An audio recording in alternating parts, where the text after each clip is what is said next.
All right, folks, welcome back to the Contrarians. We've got a very special Contrarian episode brought to you today by Rush Fans and Contrarians. We're doing a really cool co-promotion thing.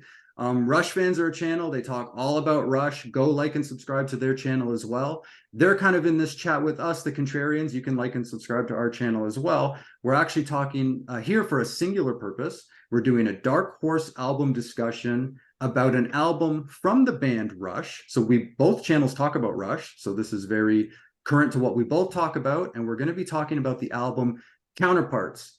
So welcome, everybody. How's everybody doing tonight? Excellent. Great. Forward to it. Good to see everybody. So we got an awesome panel. This is a huge panel for Dark Horse, but this is going to be really cool. We've got a lot of folks from Rush fans, a lot of folks from Contrarians. So this is going to be a lot of fun. I have a quick synopsis of the album, and then I'm going to start throwing it to folks. So we're going to get an average rating. Each of us will do a quick review, and at the end, we're going to pool all of our average ratings, and we're going to have one big average rating. So let's get down to it. So this is my synopsis. Counterparts, Rush fans. I'm getting mixed up in my head here. Sunday night, folks.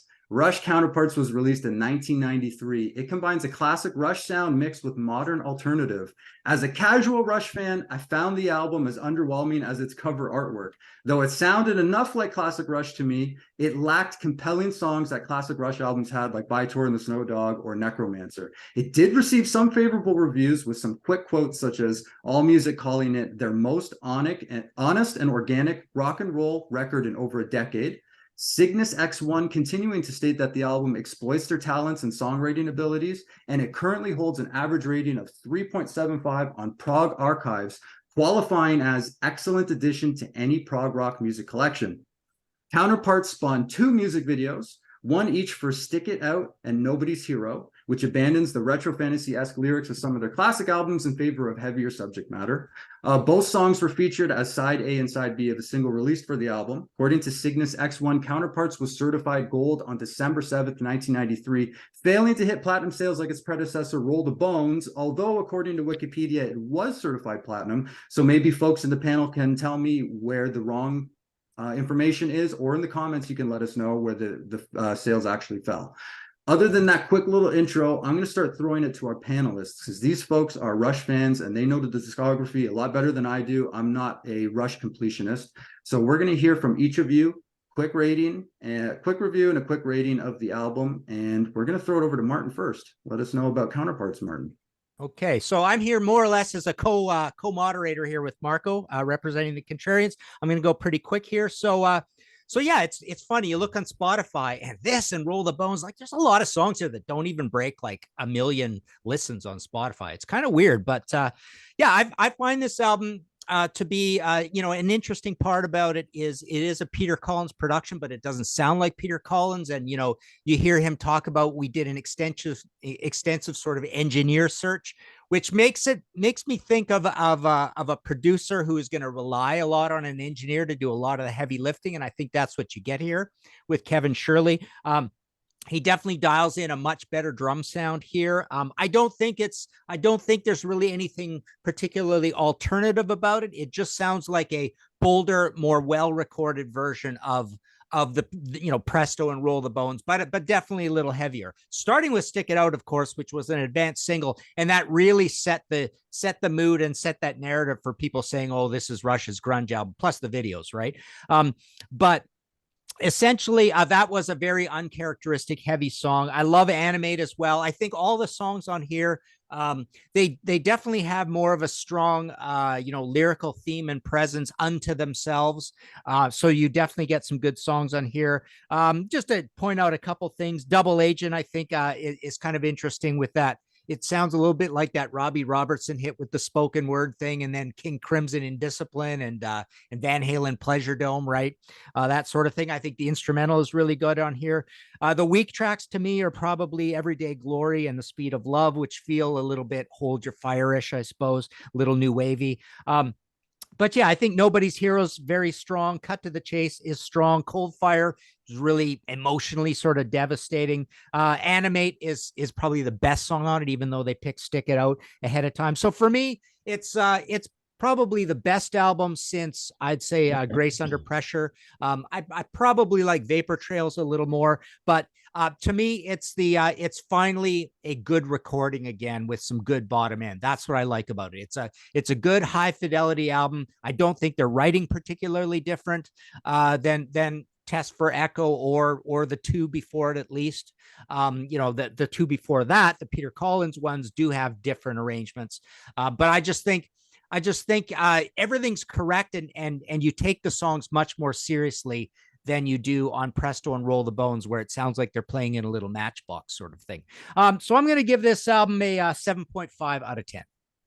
7.5 out of 10. Awesome. Thank you, Martin. I'm recording that. We're going to have an average rating at the end of the show. So interesting points.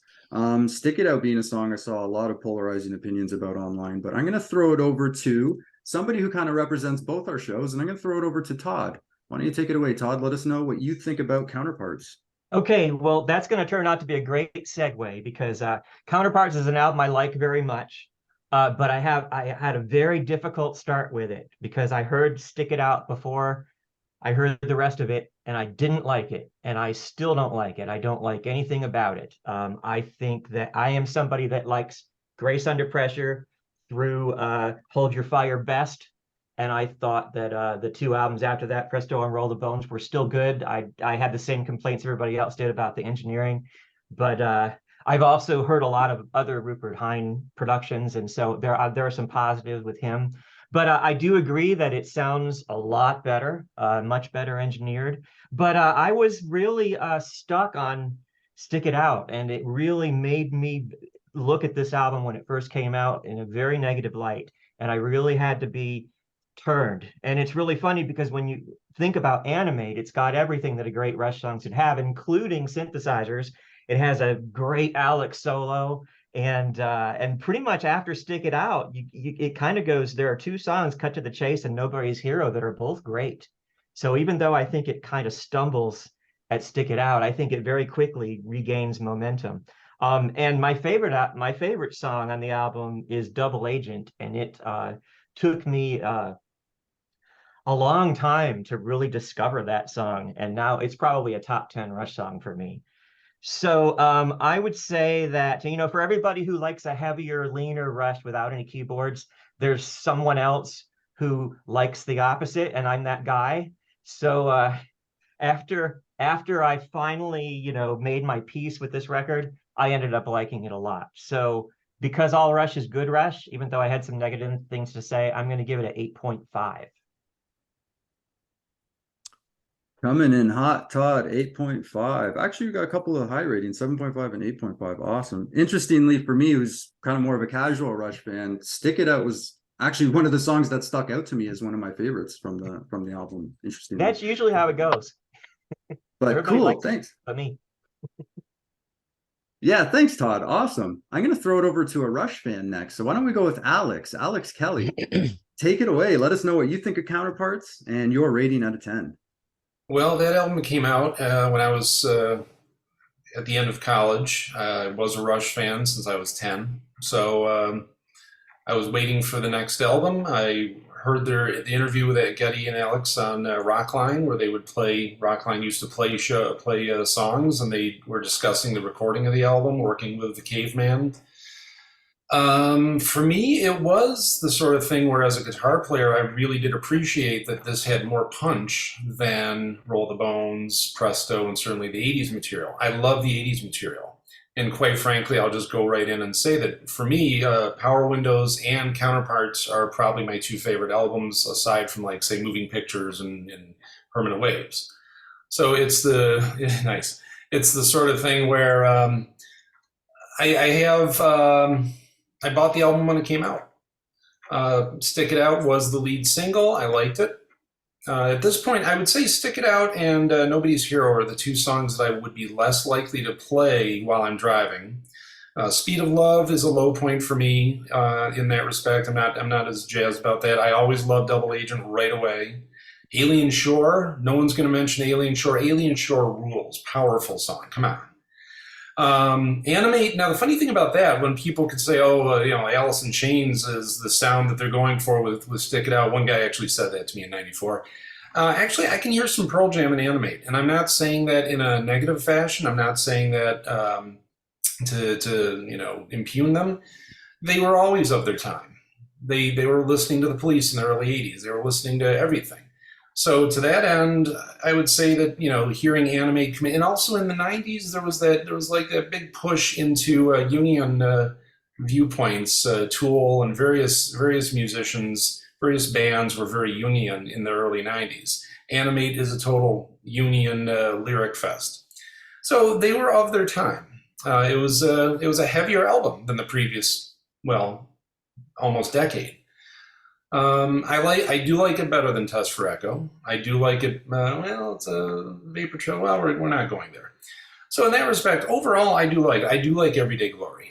I feel like that has a certain sensibility coming out of the album. It's the end of the album. It's a fade out. It keeps it in your head. There's that sense of, with Everyday Glory, I can get where people would say, throwaway song. But no, I don't believe it is. For me, I don't want to be predictable. But as I said a couple minutes ago, or however long I've been talking, it's an album that falls into my favorite list. It's easy for me to go for 10 out of 10.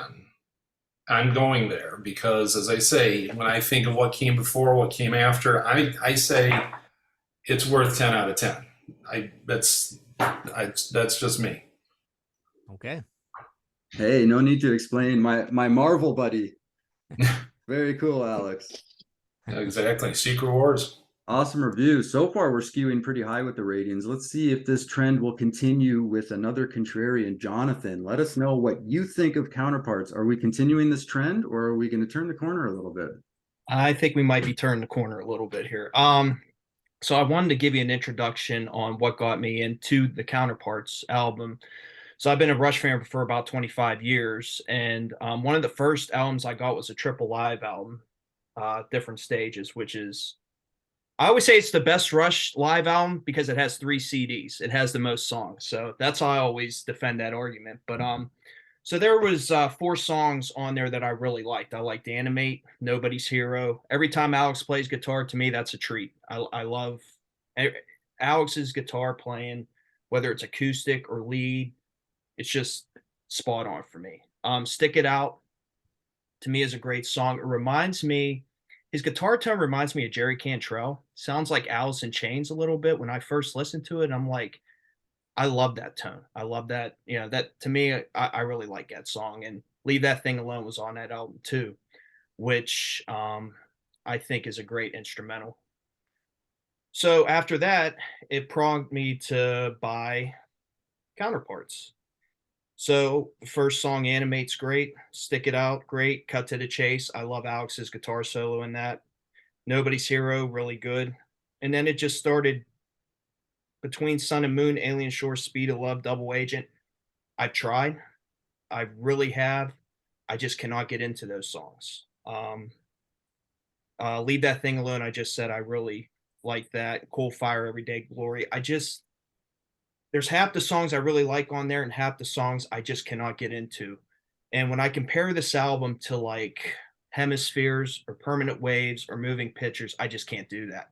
I cannot say this is one of my favorite Rush albums. It's probably there. Roll the Bones, Hold Your Fire. I might even say Test for Echo as a whole album I enjoy better as a whole album. I'm not saying some of the songs are better like on Counterparts, but so for my rating, I'm going to give 6 out of 10 just because I like a little bit of half the songs over it.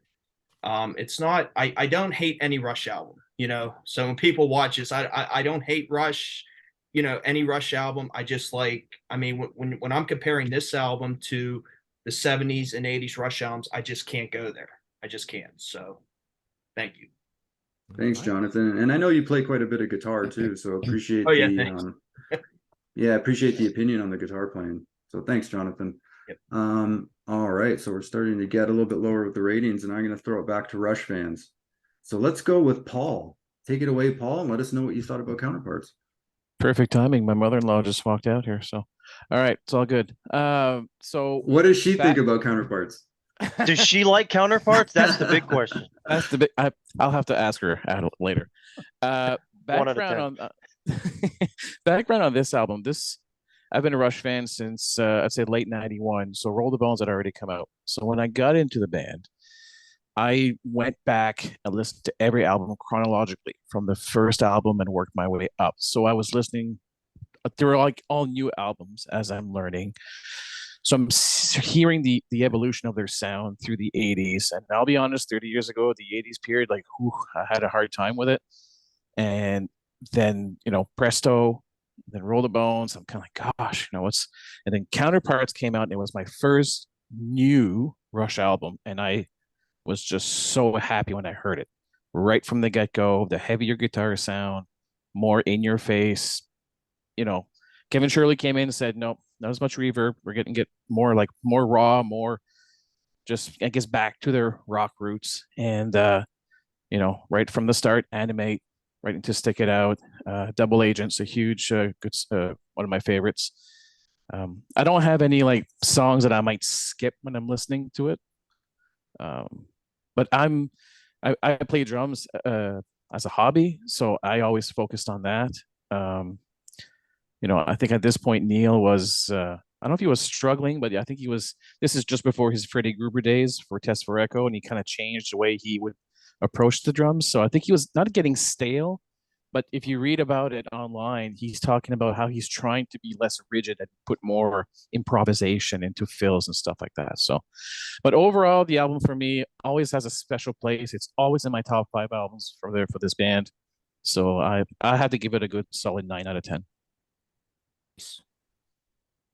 9 out of 10. We're keeping the high scores rolling. And you're the kind of music fan that bands love on Spotify. You don't skip any songs. For the most part, I don't know. Depends on, I can't say that, but I mean, depends on the mood, obviously. But no, usually for the most part, I don't. No, very cool. Yeah, no, I'm an album listener too. Don't usually skip songs. Spotify told me at the end of the year, you're the kind of band that our artists love because you don't skip any songs. And I was like, oh, right. And you get that final end of the year thing. Yeah. Very cool. Thank you, Paul. Next, problem. I'm going to throw it over to another contrarian, Don. Take it away, Don. Let us know what you think about Counterparts. I give this a 2 out of 10. It is an album I dislike very, very much. And there are only 2 songs that I can literally stomach off of this album. One would be Animate and the other Cold Fire. I think Animate is good because it's what Neil does best when he writes lyrics. If he's studying a theory, a concept, a school of thought, and then he internalizes it and tries to write lyrics, it's very honest. And it's a penetrating song when he makes songs like that. And I think that's why that is a good song. I also hear the Pearl Jam in that. It's like a little, he steals, I think Getty steals a part from that off of a song called Even Flow, but it doesn't bother me. It actually sounds good in the song, so I don't mind. And so that's a great song. Cold Fire, it's an okay song musically, but lyrically, again, I think that's a good song that Neil wrote. It's a very realistic take on what adult love is like. And these guys are around 40 years old now, so you would expect something like that. So lyrically, those are really the only 2 songs that I like. And musically as well. I hate Stick It Out. If I want to hear Voivod, I'll listen to Voivod because Alex is stealing those Voivod chords and then they go into that obnoxious chorus. I hate that song. I think Cut to the Chase is boring. It's just boring, except for when you get to the very end, they do this strange thing where it's like a left-right volume change, and it wakes you up from the boredom, only to have to listen to more boredom till the song's over. So I even hate that song. I really hate Nobody's Hero. And this makes me question, this will sound very cynical, but I wonder when when Neil was writing the lyrics, who were they making this album for? Themselves? Maybe? Rush fans? I don't think so. Were they trying to attract new fans? Maybe. Or maybe the Grammy committee, because he has a few songs on here that are about social issues, hot topics at the time. And I think Nobody's Hero could have been a great song. I don't like the music. I don't think the acoustic guitar is great, although Alex can play great acoustic guitar. To me, that sounds like Green Day mixed with Gin Blossoms. That's a big problem with many songs. If I want to hear these other bands, I'll listen to these other bands. I don't want to hear Rush trying to sound like these other bands because they're better than the other bands. But that song, I read an article a long time ago that Neil said he had a friend that was gay who died of AIDS. So he wanted to memorialize him in a song. But the whole problem with that song is it's too much and not enough. The opening lyrics, just the thought of Geddy having to enunciate that first phrase about homosexuality, masculinity. I mean, everything's got to rhyme perfectly, and the enunciation is so spot on. But you don't know anything about this man that was such a great friend of Neil, except for that he was gay and he went to his parties. And apparently that makes Neil not dislike gay people. I don't get it. I think that song could have been written so much better if he would have just stuck with, I want to write a song about my friend. Yeah, you mentioned he happened to be gay and he died from AIDS, and that's horrible. You could mention how unfair things were and how the medical system didn't help gay people because they were prejudiced against them. But he puts too much into the song, so he doesn't really honor or memorialize his friend. He just by that opening, those 4 opening lines, he takes this man that supposedly was a good friend of his and he casts him as other in the same way people did at the time when he died of AIDS. So I think it's just poorly written. And I like the lyrics for Between Sun and Moon. I know it came from a poem. I don't know if they used every line perfectly matching the poem. I think it creates great imagery. And I like how it continues on the theme of duality with the sun and the moon, and how you can look at certain things in a more forgiving light, like where you don't really know, like the moonlight, but then the sun is totally unforgiving. So it shines a penetrating light. And then this lake in the middle, I think which would be, in my mind, like the comfort of wisdom, maybe. But the chorus sounds like the Go-Go's. Listen to it again. The chorus sounds like the song Vacation by the Go-Go's. And they have to ruin that song for me. Alien Shore, that's another one I hate, but I think Geddy probably had a good time playing the bass line. It's bad writing. Personally, I like different races, different sexes, different cultures. I want to learn about different people. I don't want to live in a homogenized dystopia where we pretend those things don't exist, or we conveniently sweep them under the carpet because we're not mature enough to get along. That's artificial. That's no way to solve a problem. And that's how the song is written. It's very dishonest in the way it's written. And he uses this analogous concept of a coral reef. That's not even how coral reefs form. If you look at a coral reef, they'll kill each other. Coral reefs, corals, they form polyps based on genetically identical colonies. And if they don't want to be too close to each other, if they're not the same, they will use chemical warfare to kill each other. So even that analogy he tries to create is incorrect. I think Neil disappoints me more than anybody on this album, his writing. I don't like Double Agent. I like the idea of using the spoken word to show, if you've got singing, then you've got spoken word. So that shows, it kind of emphasizes duality, which is a recurring theme. It's a great idea, but it just didn't sound good to my ears. It sounds like a patchwork, a hot mess, that whole song. I don't think that the instrumental is that good, really. I mean, I can listen to it. I can leave it or take it or leave it. I don't think it's that good. And Everyday Glory, I do think is a throwaway song. I don't like it. And so I can't give it anything higher than a 2. I know people say, a lot of people hate the Rush of the 80s. I don't hate the 80s. I don't think they were chasing down trends in the 80s. I think they were using keyboards, synthesizers, more pop sounding, a little more pop. That was okay because they were in their 30s. They were trying out new things that were around. But when they hit the 90s with this album, yes, they were chasing a trend. And it's pathetic because they're grown men who are so much better than the people they're trying to copy. They don't need to be relevant in that way. They're Rush. They are like gods. I mean, I don't worship them like gods, but we all do in a way. We just don't like to admit it. They are like our gods because they were so great in the 70s and the 80s, somewhat so. So they set these standards, and then it almost makes me feel guilty to criticize them so harshly.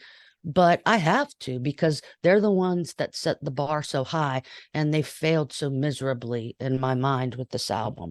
Plus, it's very preachy. Like I said, I don't mind Neil writing lyrics to try to open your mind, to try to share his insights with you, to try to introduce you to something, a new way of thinking.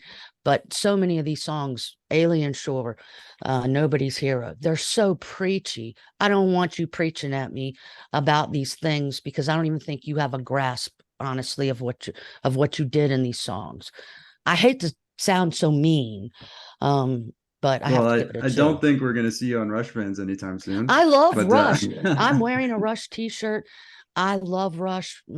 And there's one song on here where I can't remember what it is. It flew out of my head, but they used a little part in one of these songs that resurfaces on Vapor Trails, and they do it so much better on Vapor Trails. It's heavier. There's a little part. It'll come back to me like 10 years from now, probably. It'll pop in my head again. So I love Rush as much as all of you, but I do not like this album. And Sorry. I know you're a big fan of music, and I appreciate your brutally honest review and your thoughtful ideas. I do want to ask you before I move on to the next one, if this is a 2 out of 10, like, what's your favorite Rush album? Probably what would be like a higher rated Rush album for you? I've got like a top 3 would be Fly Right. By Night, 2112. See, it's hard. There's so many good ones. Caress of Steel, Moving Pictures, Signals. I love Hold Your Fire. I believe I give Hold Your Fire an 8.5. So it's not that I only like the old Rush. I like Vapor Trails. I like Rush a lot. It's just they set the bar so high. When they do something that disappoints me, I'm a paying customer. I want to be satisfied. And I was so dissatisfied with this when it came out. I actually even hate it more now, probably because I'm older.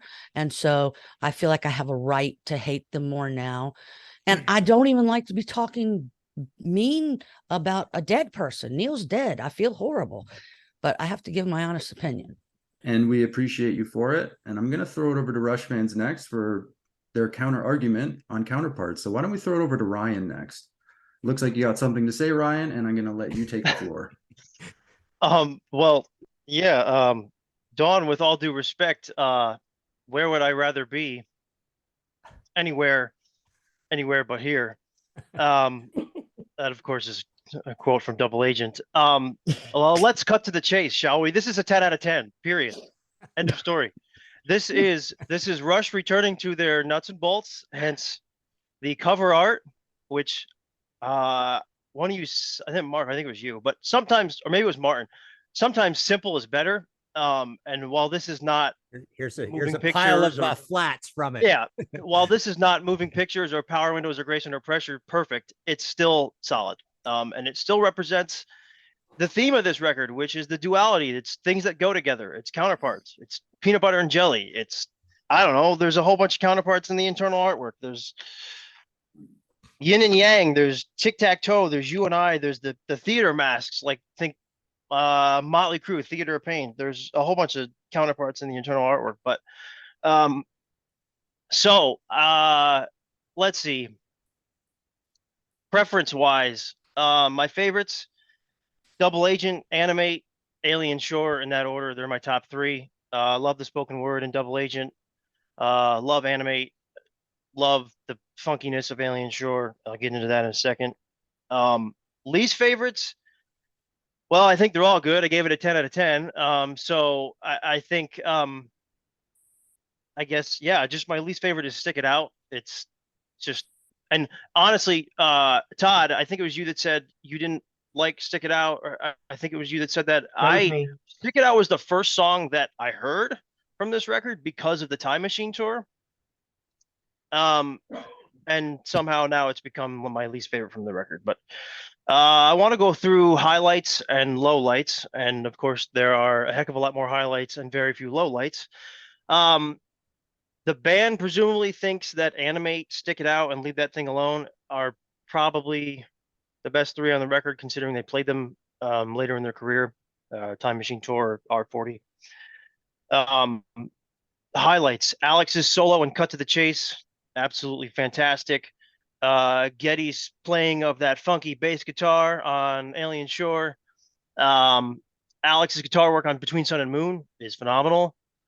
To the Nobody's Hero topic, yeah, I think talking about homosexuality in 1993 was a breakthrough for that group of people. I think it was absolutely necessary. It's not something you see in music. I think it's still talked about today. I mean, Rush is the band of acceptance, period. I mean, go look at Subdivisions, go look at, some of those songs.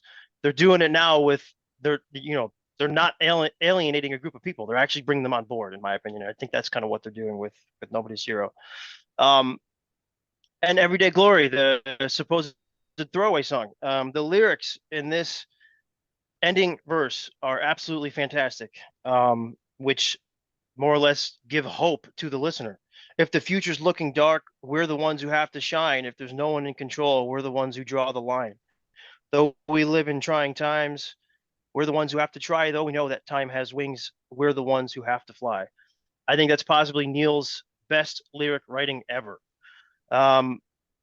Lowlights, I say there's none. I think Rush fans in general, on average, probably dislike The Speed of Love the most.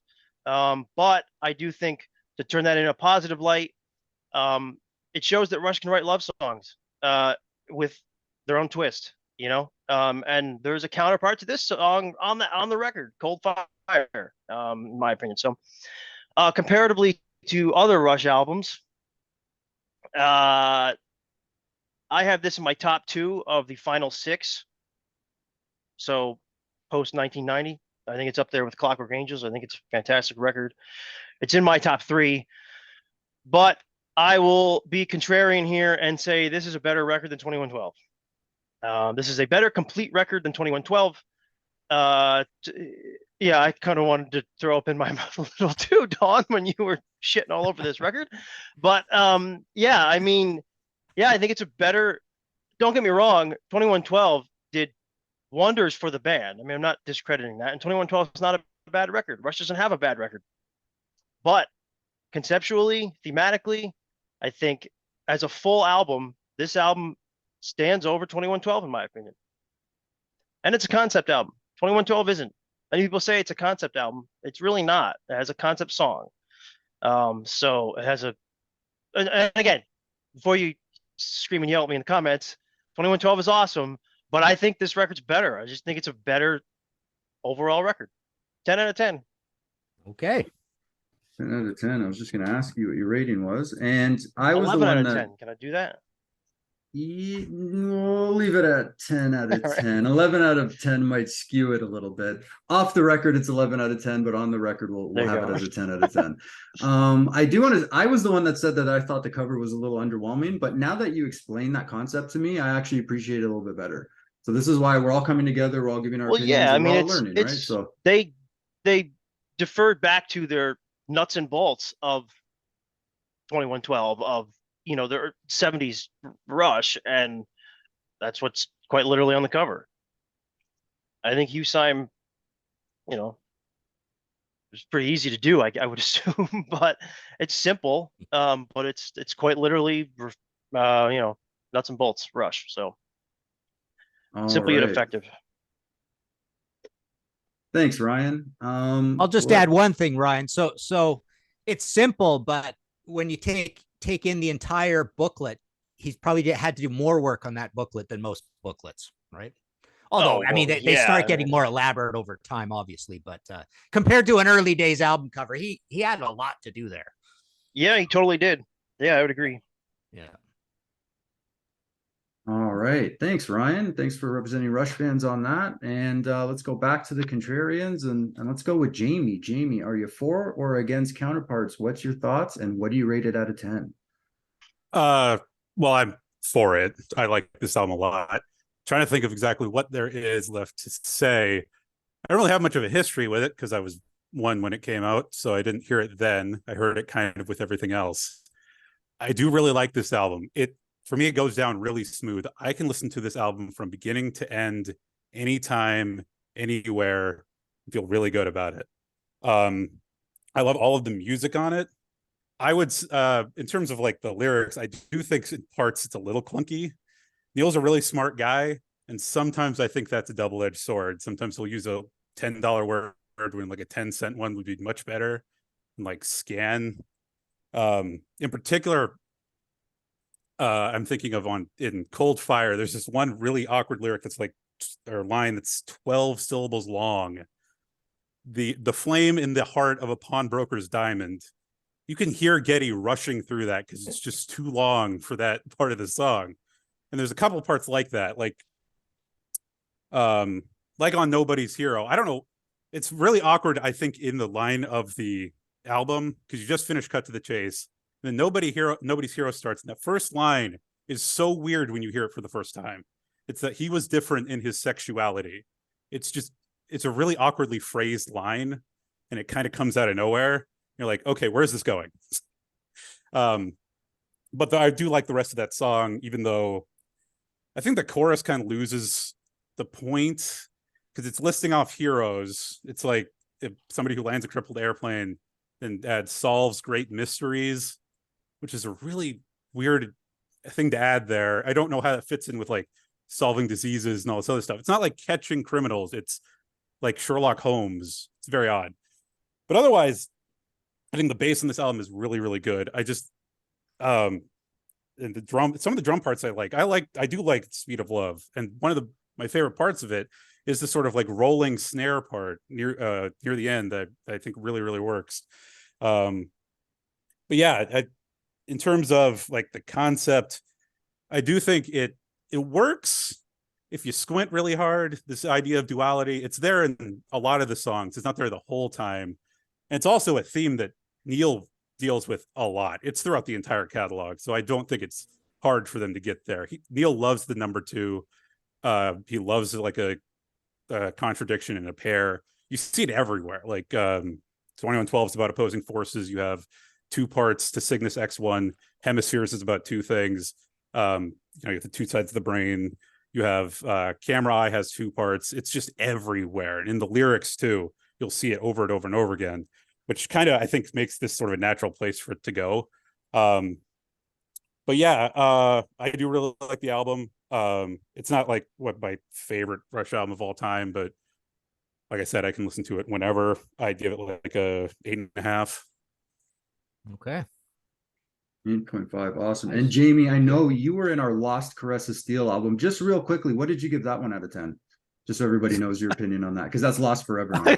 I gave that a 3. That is by far my least favorite Rush album. Wow. Very interesting. Thank you, Jamie. Rush fans, you're going to have the pleasantry of having the last say and the second last say.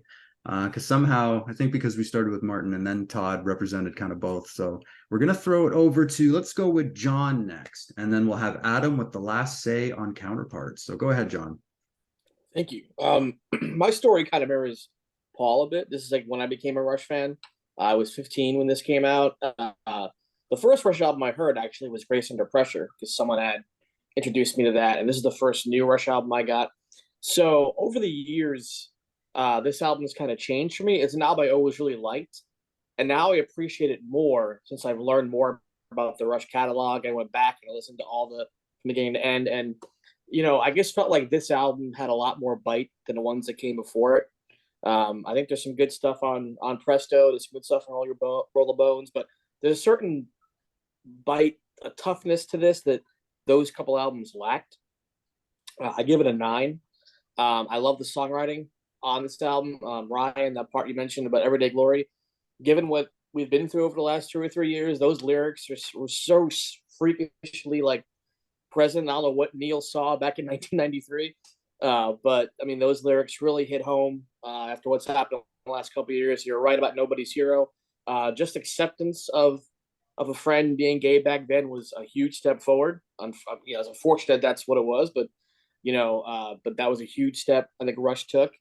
2 of my favorite Alex solos are on this record, and Cold Fire, as well as Nobody's Hero.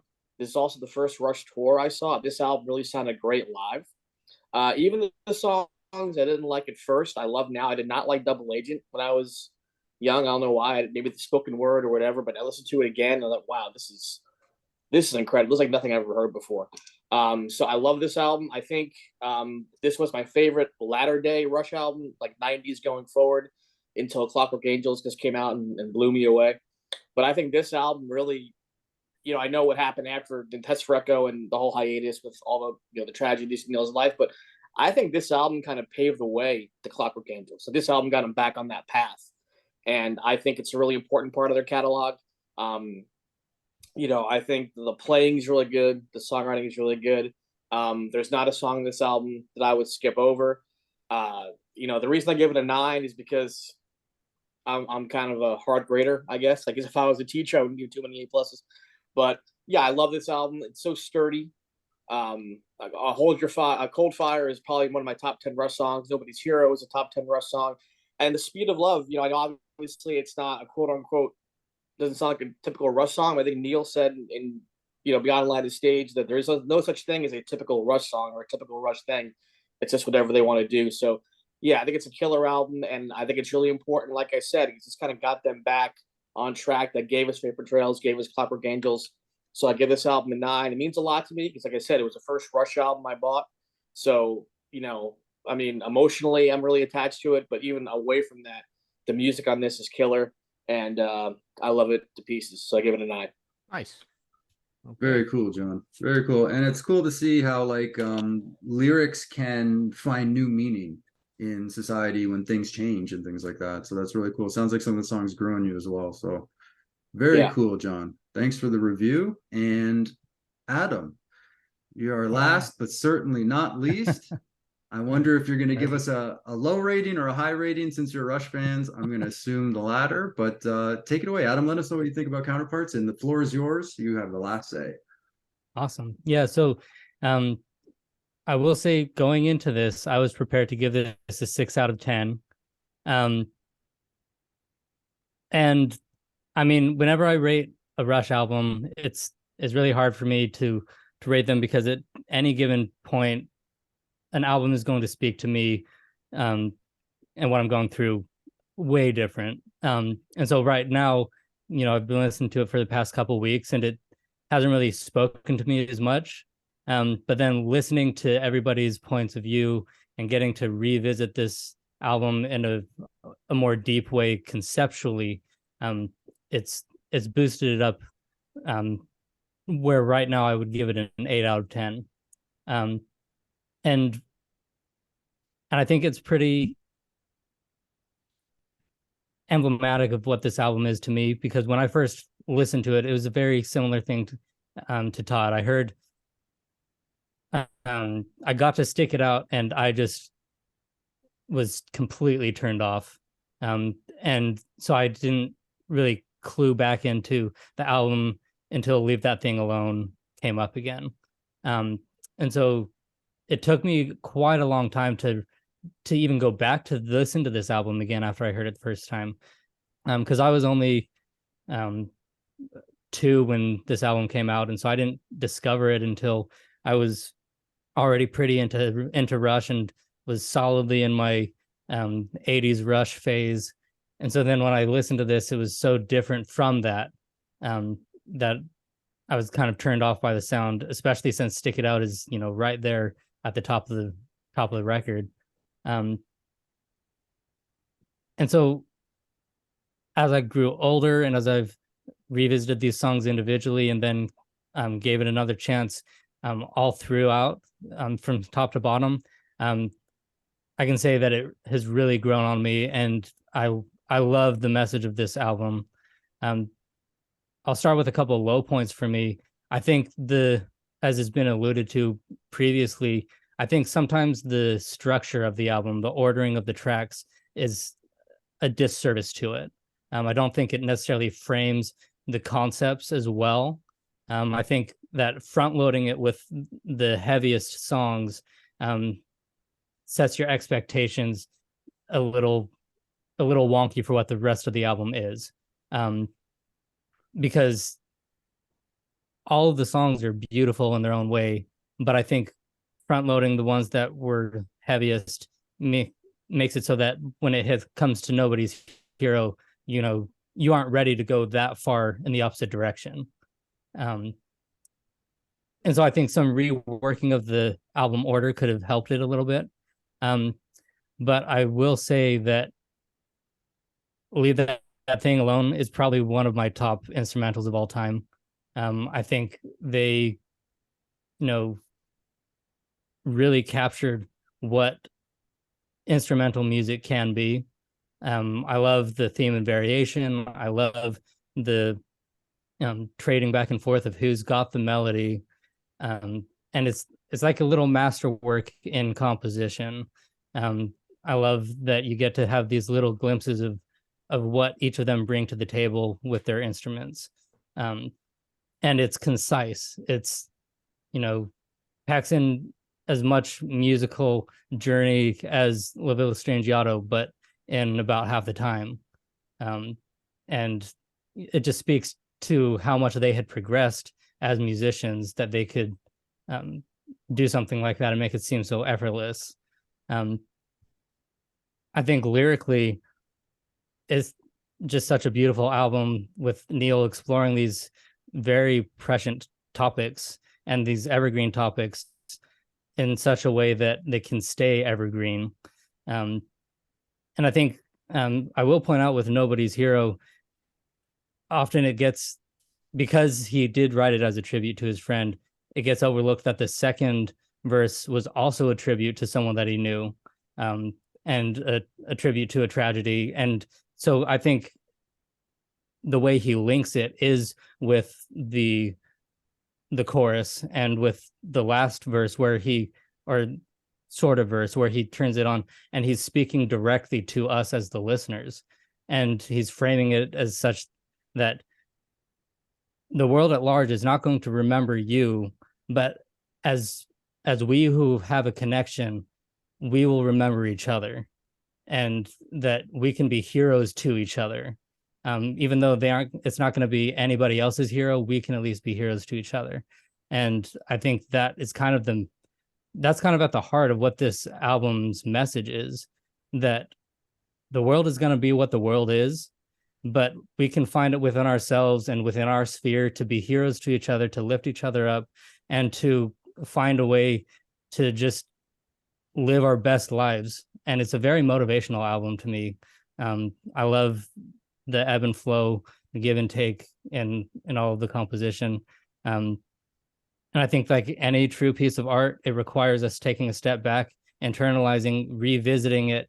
And even if we don't like it at first, revisit it to be able to respect the art and recognize, I guess, to answer Don's question, that this is them writing for themselves, just as they always did.